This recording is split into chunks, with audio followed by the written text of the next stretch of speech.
अब हम बात करते हैं इंडियन कॉन्स्टिट्यूशन के कुछ इंपॉर्टेंट फीचर्स की, जिसमें पहला है 1. Federalism. Indian constitution federal system को फॉलो करता है। मतलब पावर सिर्फ सेंट्रल गवर्नमेंट के पास नहीं होती, बल्कि स्टेट्स के पास भी होती है। इस पावर को यूनियन लिस्ट, स्टेट लिस्ट और कंकरेंट लिस्ट में डिवाइड किया गया है। इससे ये इंश्योर होता है कि सेंटर और स्टेट्स दोनों अपने अपने एरियाज में काम कर सके। दूसरा है parliamentary form of government. India का सिस्टम पार्लियामेंट्री सिस्टम है।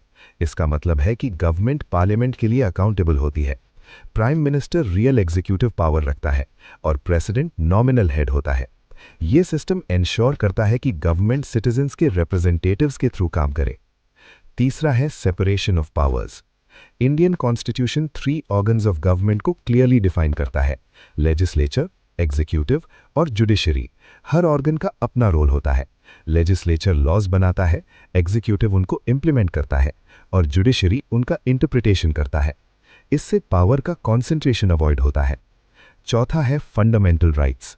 अब इंडियन कॉन्स्टिट्यूशन का एक बहुत ही इंपॉर्टेंट हिस्सा है फंडामेंटल राइट्स। ये राइट्स सिटीजन्स को स्टेट के अगेंस्ट प्रोटेक्शन देते हैं। ये राइट्स इंश्योर करते हैं कि सिटीजन्स इक्वल ट्रीट हों, फ्रीडम मेंटेन रहे और एक्सप्लॉयटेशन ना हो। अगर गवर्नमेंट इन राइट्स का वायलेशन करते हैं तो सिटीजन कोर्ट जा सकता है। पांचवा है फंडामेंटल ड्यूटीज।